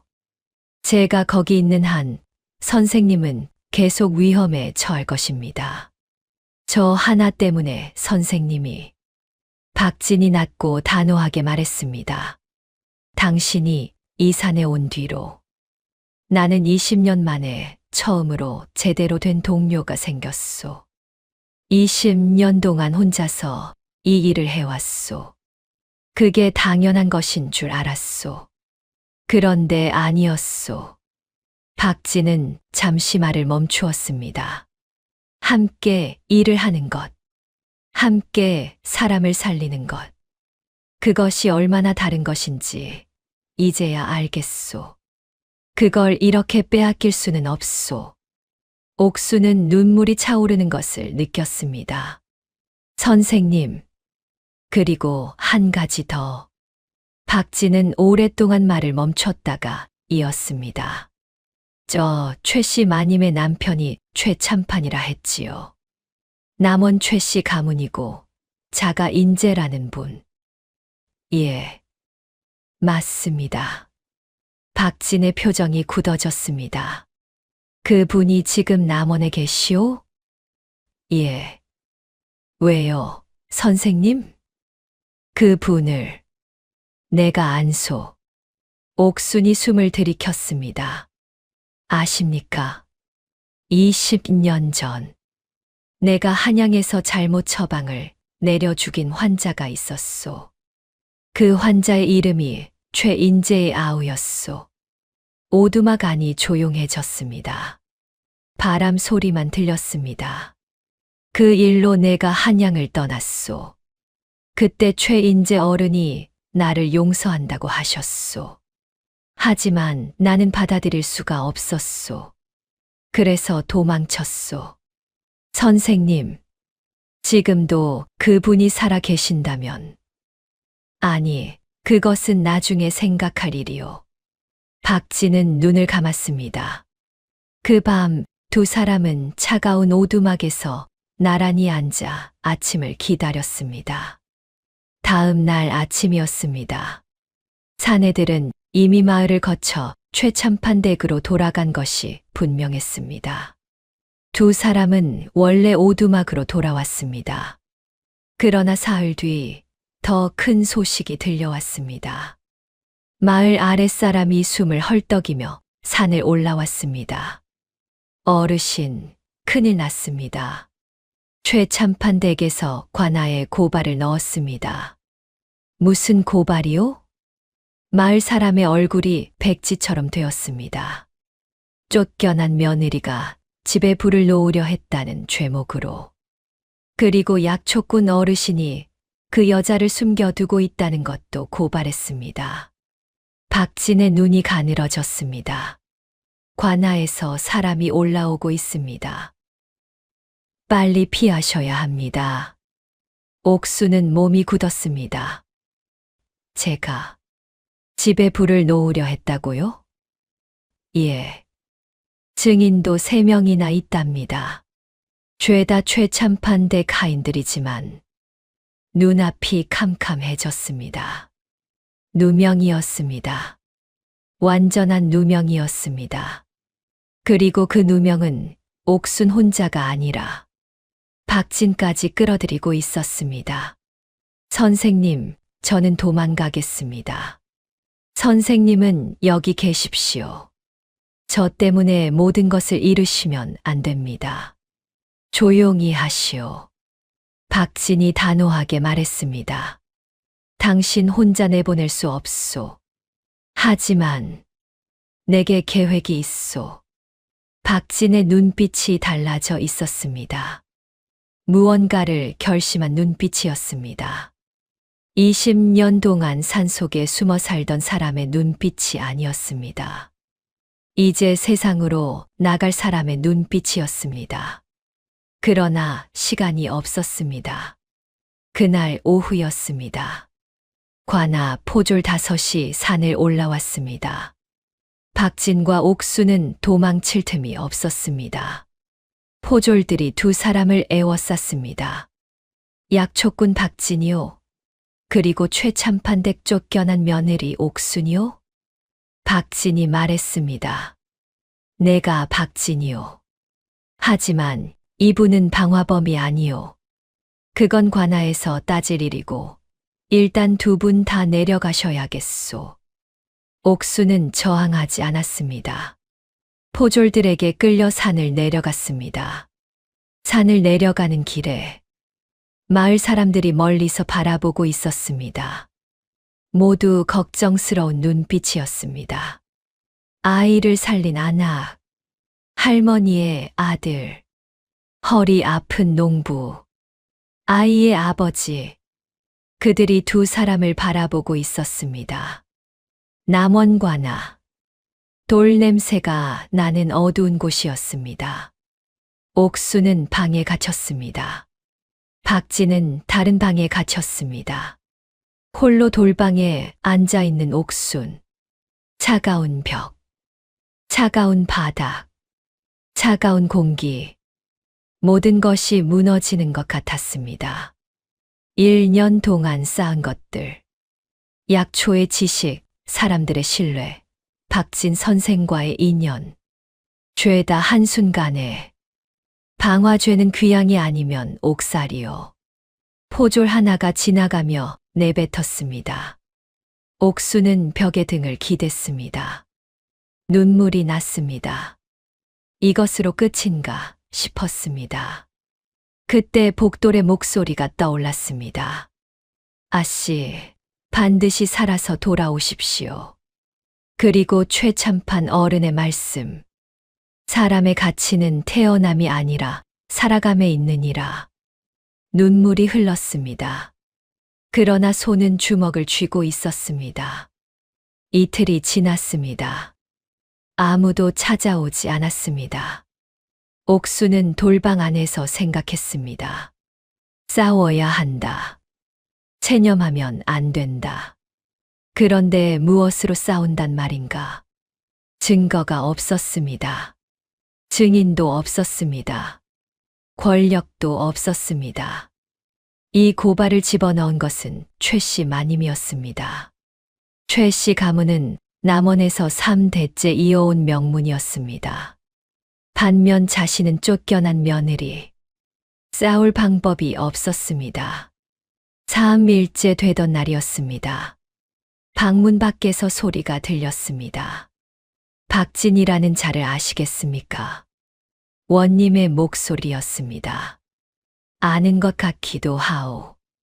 다른 목소리였습니다. 낯선 목소리였습니다. 의원 출신이라고 했습니다만 도망자 아닙니까? 그것은 방화를 도운 것이 사실입니까? 아닙니다. 그는 절대 박진의 목소리였습니다. 잡아두어라. 발소리가 멀어졌습니다. 옥수는 돌방 안에서 무릎을 꿇었습니다. 선생님마저 여기 갇히게 되었다.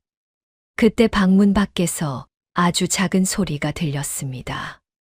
두드리는 소리였습니다. 돌문을 손톱으로 긁는 소리. 아씨. 옥순이 눈을 크게 떴습니다. 복돌아. 쉿. 조용히 하셔야 합니다. 복돌의 목소리는 낮았지만 분명했습니다. 소문을 듣고 달려왔습니다. 포졸 한 명에게 돈을 주고 들어왔습니다. 어떻게? 아씨, 지금 방법을 찾아야 합니다. 마님이 증인을 3명 세웠습니다. 다 집 하인들입니다. 하지만 관아에서는 그것을 모릅니다. 복돌아, 들어라. 진사 어른을 아느냐? 남원 성내에 사시는 분이다. 알다 마다요. 그 어른이 아씨 덕에 살아났다고 온 마을에 소문이 났습니다. 그 어른을 찾아가야 한다. 그리고 박진 선생의 진짜 신분을 알아야 한다. 선생님은 박인혁이라는 이름의 의원이라고 하셨다. 전라 가명에 이름이 등록되어 있다고 하셨다. 알겠습니다, 아씨. 복돌의 목소리는 흔들리지 않았습니다. 제가 반드시 해내겠습니다. 아씨, 기다려 주십시오. 발소리가 멀어졌습니다. 옥수는 방 안에 홀로 남았습니다. 차가운 돌바닥, 차가운 공기, 그러나 가슴 안 어딘가가 따뜻했습니다. 복돌이 있었습니다. 사흘이 지났습니다. 복돌에게 아무 소식이 없었습니다. 옥수는 벽에 기댄 채 천장을 바라보았습니다. 이 모든 것이 왜 일어난 것일까? 아이를 낳지 못했기 때문에, 시어머니의 눈에 들지 못했기 때문에, 약초를 안다는 것이 천한 재주이기 때문에, 가문, 신분, 쓸모, 그것들이 사람의 가치를 정한다고 믿었습니다. 아니, 정하는 것이 당연하다고 생각했습니다. 그런데 이 1년 동안 아이를 살린 날, 할머니의 목숨을 건진 날, 뱀독을 빼낸 날, 사람들이 눈물을 흘리며 고마워하던 날들, 그것이 가문과 무슨 상관이었습니까? 그것이 신분과 무슨 상관이었습니까? 가슴이 벅차오르는 것은 가문이 높아서가 아니었습니다. 사람이 살았기 때문이었습니다. 그 순간 최참판 어른의 말씀이 떠올랐습니다.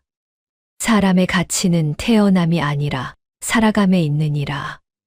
그 말의 뜻이 이제야 비로소 온몸으로 느껴졌습니다. 눈물이 흘렀습니다. 억울한 눈물이 아니었습니다. 처음으로 스스로를 이해하는 눈물이었습니다. 맞습니다, 아버님. 저는 이제 알겠습니다. 사람의 가치는 살아가는 방식에 있습니다. 저는 이 1년 동안 정말로 살아갔습니다. 그것만은 빼앗길 수 없습니다. 옥수는 눈물을 닦고 일어섰습니다.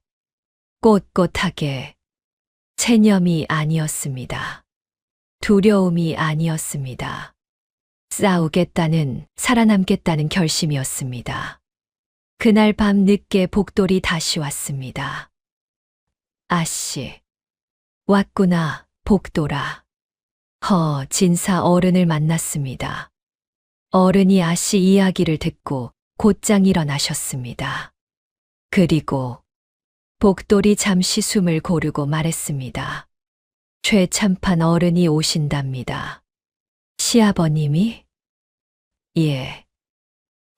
진사 어른이 최참판 어른께 모든 것을 전하셨답니다. 최참판 어른이 마님 모르게 혼자 오신다고 하셨습니다. 옥수는 눈을 감았습니다.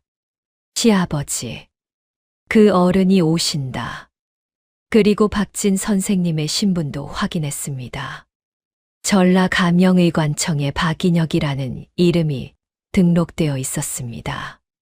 비록 오래전에 등록된 것이지만 지워지지 않은 것이었습니다. 모든 조각이 맞아떨어지고 있었습니다. 복돌아, 고맙다. 아씨가 살아있으니까요. 아씨가 살아있다는 것만으로도. 복돌의 목소리가 떨렸습니다. 꼭 나오십시오, 아씨. 그로부터 사흘 뒤였습니다. 관아의 소동이 일어났습니다. 관찰사 나리의 서찰이요. 포졸이 허겁지겁 뛰어다니는 소리가 들렸습니다. 진사 어른이 직접 오셨습니다. 그리고 저기 오시는 분이 웅성거리는 소리가 커졌습니다. 옥수는 방 안에서 귀를 기울였습니다. 그때 방문이 열렸습니다. 흰 수염을 길게 기른 노인이 서 있었습니다. 진사였습니다. 그 옆에 박진이 서 있었습니다. 그런데 박진의 옷이 달랐습니다. 산 사람의 누더기가 아니라 깨끗한 도포를 입고 있었습니다. 그리고 또 한 사람, 허리가 굽은 노인이었습니다. 그 얼굴을 보는 순간 옥수는 숨이 멎을 것 같았습니다. 최참판, 시아버지였습니다. 나이가 더 들어 보였습니다. 허리가 굽고 얼굴의 주름이 더 깊어진 것 같았습니다. 그 눈에 눈물이 고여 있었습니다. 옥수나. 노인의 목소리가 떨렸습니다. 살아 있었구나. 옥순의 눈에서도 눈물이 흘렀습니다. 아버님, 미안하다. 내가 미안하다. 세 사람이 마당으로 나왔습니다. 박진이 조용히 옥순에게 다가왔습니다. 이제 시작이요. 옥순이 고개를 끄덕였습니다. 이제 시작입니다. 관아 마당에 사람들이 모였습니다. 소문이 퍼진 것이었습니다. 남원 최참판댁 며느리가 산에 버려졌다가 살아 돌아왔다는 소문. 약초꾼과 함께 수십 명의 병자를 고쳤다는 소문. 그리고 방화죄 누명을 쓰고 관아에 갇혀 있다는 소문. 마을 사람들이 모여들었습니다. 아이를 살린 안악이 왔습니다. 노인의 아들이 왔습니다. 다친 나무꾼이 왔습니다. 뱀독에 물린 아이의 아버지가 왔습니다. 저마다 말하려는 것이 있었습니다. 진사가 먼저 원님 앞에 섰습니다. 흰 수염이 바람에 날렸습니다. 목소리는 나지막했지만 힘이 있었습니다. 원님, 저 허진사가 이 자리에 증인으로 섰습니다. 지난 겨울 저는 중풍으로 숨이 넘어가던 중 이 여인 옥순의 손에 목숨을 건졌습니다. 이 여인이 방화를 꾸민 자라 하나. 내가 눈으로 본 이 여인은 오직 사람을 살리는 데만 힘을 쏟은 자였습니다. 원님이 고개를 끄덕였습니다. 이번엔 박진이 나섰습니다. 소인 박진이 아뢰옵니다. 원님이 박진을 바라보았습니다. 당신은 약초꾼이라 들었소만. 아니옵니다, 원님. 소인의 본래 이름은 박진이 아니라 박인혁이옵니다. 20년 전 한양태의원 의원의 아들로 전라감영의관청에 등록된 의원이옵니다. 웅성거림이 퍼졌습니다. 20년 동안 산에 은거하였으나 이번에 관찰사 어른의 확인을 거쳐 신분을 회복하였습니다. 그리고 이 여인 옥수는 소인과 함께 1년 동안 산에서 수십 명의 병자를 고쳤습니다. 방화범이 아니라 의녀입니다. 원님이 앞에 선 하인들을 보았습니다. 증인들은 나서라. 최씨 마님이 내세운 하인 셋이 쭈뼛거렸습니다. 원님이 차갑게 말했습니다. 이 자리에서 거짓을 증언한 것이 밝혀지면 너희도 죄를 면치 못한다. 다시 한 번 묻겠다. 직접 방화를 보았느냐? 하인 하나가 눈을 흘겼습니다. 그러다 땅바닥을 보았습니다. 저는 못 봤습니다. 두 번째 하인도 고개를 떨구었습니다. 저도 마님께서 그리 말씀하시기에 실제로 본 것은 아닙니다. 세 번째 하인은 아예 무릎을 꿇었습니다. 소인이 잘못했습니다. 마님께서 이리 말하면 관아에서 받아줄 것이라 하셨습니다. 마당이 조용해졌습니다. 원님의 눈길이 최씨 마님에게 향했습니다. 최씨 마님. 마님은 꼿꼿이 서 있으려 했습니다. 그러나 다리가 떨리는 것이 보였습니다. 며느리를 산에 버리라 명한 것이 사실이오? 그건 가문 내의 일이옵고 사람을 산에 버리는 것이 가문 내의 일이오? 원님의 목소리가 높아졌습니다. 며느리를 벌떼 바위에 버리고 살아 돌아왔으니 죽이려 거짓 증인을 세워 방화죄를 씌운 것. 이는 사람을 죽이려 한 죄와 다름없소. 마님의 얼굴이 흰 재처럼 되었습니다. 그건 제가 마님이 주위를 둘러보았습니다. 아들 철수를 찾았습니다. 철수는 마당 한켠에 서 있었습니다. 어머니와 눈이 마주쳤습니다. 그러나 철수는 발걸음을 옮기지 않았습니다. 어머니, 저는 이번은 어쩔 수 없습니다. 작은 목소리였습니다. 그러나 그 작은 목소리가 마님에게는 가장 큰 배신이었습니다. 최 씨 마님을 포박하라. 포졸들이 달려들었습니다. 마님은 발버둥을 쳤습니다. 이놈들 놔라. 내가 누구인 줄 알고. 우리 최 참판이 가만히 있지 않을 것이야. 그때 최 참판이 앞으로 나섰습니다. 나이든 얼굴에 눈물이 흘렀습니다. 부인, 내가 참판직을 내놓겠소. 마님의 눈이 커졌습니다. 무슨 소리요? 당신이 왜? 내가 몰랐소. 당신이 이런 짓을 하고 있는 줄 내가 몰랐소. 내 며느리를 산에 버리고 누명을 씌운 것을 내가 몰랐단 말이오. 참판의 목소리가 떨렸습니다. 아니, 알면서도 눈을 감았던 것인지도 모르겠소.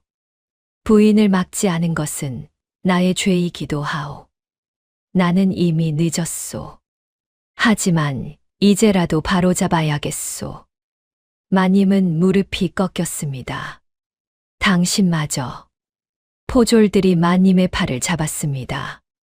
그 순간 최 씨 마님은 늘 그토록 자랑스러워하던 기와집과 기와집을 가득 채운 재산과 아들의 출세를 위해 30년을 쌓아온 모든 것이 한꺼번에 무너지는 소리를 들었습니다. 재판은 사흘 동안 계속되었습니다. 최 씨 마님의 죄상이 하나씩 드러났습니다. 며느리를 내보내기 위해 아들에게 거짓으로 옥순이 외간 남자와 눈이 맞았다고 말한 것, 산에 버리라 하인들에게 명령한 것, 살아 돌아왔다는 소문을 듣고 방화죄를 씌우기 위해 하인들을 협박한 것, 관아에 거짓 고발을 넣은 것, 하나하나 드러났습니다. 측근 하인들도 하나씩 등을 돌렸습니다. 마님이 저에게 증언을 강요하셨습니다. 안 하면 쫓아내겠다고 하셨습니다. 저는 그냥 시키는 대로 했을 뿐입니다. 잘못인 줄 알았지만 아들 철수도 관아에 불려왔습니다. 어머니가 그런 일들을 하셨는지 저는 몰랐습니다. 옥순이 어디 갔는지만 알았지 어떻게 된 것인지는. 철수는 고개를 숙였습니다. 저도 어머니께 속았습니다. 용서를 구합니다. 마님은 홀로 남겨졌습니다. 판결이 내려졌습니다. 최 씨는 사람을 죽이려 한 죄, 거짓 증인을 세운 죄, 관아를 속인 죄로 유배 3년을 명한다. 마님은 포박된 채 끌려 나갔습니다. 20년을 자랑스러워하던 비단 치마가 진흙마당에 질질 끌렸습니다. 억울하다. 이것들이 다 음모야. 억울해. 그 소리는 멀어지고 사라졌습니다. 가사는 절반이 몰수되었습니다. 최 참판은 참판직을 자진 반납했습니다. 하인들 중 거짓 증언을 한 셋도 각각 곤장 50대의 벌을 받았습니다. 최 씨 집안의 기와집에는 더 이상 하인들의 발소리가 가득하지 않았습니다. 500년 묵은 은행나무만 빈 마당을 지키고 있었습니다. 재판이 끝난 날 저녁이었습니다. 최 참판이 옥순 앞에 무릎을 꿇었습니다. 옥순아, 아버님, 내가 너에게 씻지 못할 죄를 지었다. 내가 고통받는 것을 알면서도 막지 못했다. 아비로서 부끄럽다. 아버님께서는 저를 찾아오셨습니다. 그것만으로 충분합니다. 충분하지 않다. 참판이 고개를 들었습니다. 나는 처음부터 알고 있었다. 내가 이 집에 들어온 날부터 내가 보통 사람이 아니라는 것을. 그 재주를, 그 마음씨를 내가 지켜주었어야 했는데 그러지 못했다. 옥순의 눈에 눈물이 흘렀습니다. 봄에 제게 하셨던 말씀 기억하십니까, 아버님? 뿌리 깊은 나무는 폭풍에도 쓰러지지 않는다고 하셨지요. 기억한다. 이 1년 동안 저는 뿌리를 내렸습니다. 최 참판은 한참을 울었습니다. 오래된 사람이 우는 것은 나무가 눈 속에서 꺾이는 것처럼 무거운 소리가 났습니다. 그날 밤이었습니다. 박진이 옥순을 불렀습니다. 최 참판 어른과 이야기를 나누었소. 예, 선생님.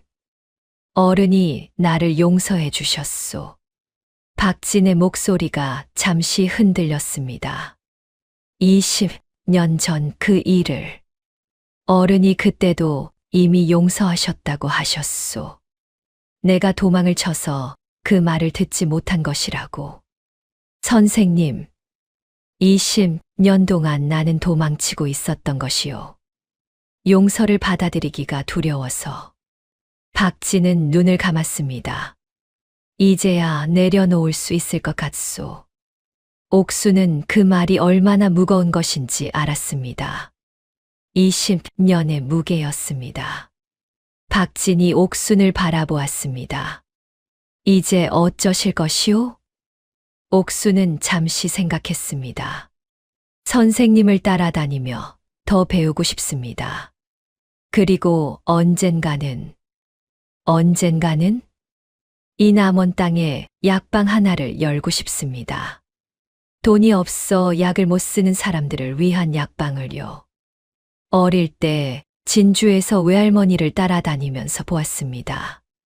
돈이 없어서 약을 못 쓰고 집에서 앓다 죽는 사람들을. 그것이 항상 마음에 걸렸습니다. 박진은 오랫동안 옥순을 바라보았습니다. 그러다 조용히 말했습니다. 이미 그 사람이 되셨소. 복돌이 멀리서 손을 흔들었습니다. 눈물을 닦으며 활짝 웃으면서. 세월이 흘렀습니다. 그로부터 10년이 지났습니다. 남원 읍내 한복판에 작은 약방 하나가 생겼습니다. 문 앞에 이런 글귀가 적혀 있었습니다. 돈이 없어도 됩니다. 아프면 오십시오. 처음에는 의심하는 사람이 많았습니다. 정말 돈이 없어도 되는 것이냐고. 무슨 조건이 있는 것이 아니냐고. 그러나 몇 달이 지나자 소문이 퍼졌습니다. 정말이더라고. 조건이 없더라고. 그 의녀 어른은 돈이 없으면 그냥 봐주더라고. 사람들이 모여들었습니다. 가난한 농부도, 장사꾼도, 나이 든 할머니도, 아이를 안고 온 젊은 엄마도, 절뚝이는 노인도, 기침하는 아이도. 약방 안에서는 옥순이 환자를 보았습니다. 32. 얼굴에는 세월이 새겨졌지만 눈빛은 가을 하늘보다 맑았습니다.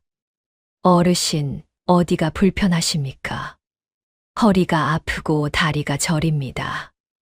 얼마나 됐습니까? 한 달 됐습니다. 옥순이 손목을 잡았습니다. 맥을 짚는 손이 빠르고 정확했습니다. 어르신, 신장이 약해지신 것 같습니다. 이 약을 열흘 드시고 오십시오. 얼마입니까?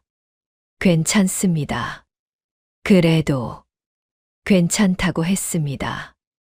노인은 눈물이 글썽했습니다. 어르신 덕에 살겠습니다. 오래 사셔야 합니다. 건강하게. 노인이 일어서자 그 뒤에 기다리던 사람이 들어왔습니다. 약방 한 켠에서는 복돌이 약재를 다듬고 있었습니다. 10년 전과 다름없는 손놀림이었습니다. 그러나 표정은 달랐습니다. 10년 전에는 늘 걱정이 얼굴에 배어 있었습니다. 지금은 달랐습니다. 조용하고 따뜻한 얼굴이었습니다. 그의 옆에는 어린 제자 둘이 열심히 손을 놀렸습니다. 아저씨, 이것은 어디다 씁니까? 그것은 쑥이다. 배 아플 때 쓰지. 뜸도 뜨고. 아, 제가 어릴 때 배 아파서 이것 먹었던 기억이 납니다. 그래. 옛날부터 써온 것이란다. 문 밖에는 박진이 지팡이를 짚고 서 있었습니다. 나이가 들었습니다. 수염이 더 휘어졌고 걸음이 느려졌습니다. 그러나 눈빛은 여전히 맑았습니다. 그는 매일 아침 이 약방 앞에 섰습니다.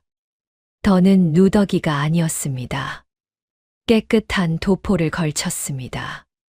지리산 남쪽 골짜기의 오두막은 지금도 거기 있었습니다. 그러나 그는 더 이상 거기서 혼자 살지 않았습니다. 남원 읍내의 작은 방 하나를 얻어 낮이면 약방에 왔습니다. 20년의 도망이 끝난 것이었습니다. 옥순이 약방 문을 열고 나왔습니다. 점심 끼니를 챙기기 전 잠깐의 숨을 돌리는 시간이었습니다. 박진 옆에 섰습니다. 두 사람은 나란히 남원 읍내를 바라보았습니다. 장날이었습니다. 사람들이 북적거렸습니다. 아이들이 뛰어다니고 상인들이 큰 소리로 물건을 팔았습니다. 가을 햇살이 따스하게 내려앉았습니다. 저 멀리 최씨 가문의 빈 기와집이 보였습니다. 500년 묵은 은행나무가 노랗게 물들어 있었습니다. 빈 마당에 홀로 서 있는 그 나무는 이제 더 이상 자랑스러운 가문의 상징이 아니었습니다. 그냥 오래된 나무였습니다. 잎이 노랗게 물들어 아름다운 그냥 나무. 좋은 날입니다. 옥순이 말했습니다. 박진이 고개를 끄덕였습니다. 그렇소. 선생님. 예. 감사합니다. 그날 저를 거두어 주셔서. 박진은 잠시 말이 없었습니다. 그리고 조용히 말했습니다. 나야말로 당신이 와주어서 다행이었소. 두 사람은 오래 거기 서 있었습니다. 가을 바람이 불었습니다. 은행잎이 하나둘 떨어졌습니다. 베푼 마음은 반드시 돌아옵니다. 산속 깊은 곳에 버려진 한 여인이 살아남을 수 있었던 것은 권력이나 재산 때문이 아니었습니다. 오랜 세월 외할머니에게 배운 약초 지식과 사람을 살리고자 하는 따뜻한 마음과 포기하지 않는 작은 용기 때문이었습니다. 그리고 20년을 산속에서 홀로 속죄하던 한 의원이 다시 세상으로 나올 수 있었던 것은 한 여인의 진심이 그 20년의 무게를 함께 들어주었기 때문이었습니다. 사람의 가치는 태어남에 있지 않습니다. 살아가는 방식에 있습니다. 탐욕을 심으면 배신을 거두고 진심을 심으면 반드시 복을 거두는 법입니다. 하늘은 다 보고 있으니까요. 다음 영상을 빠르게 만나보시려면 구독과 좋아요를 눌러주세요.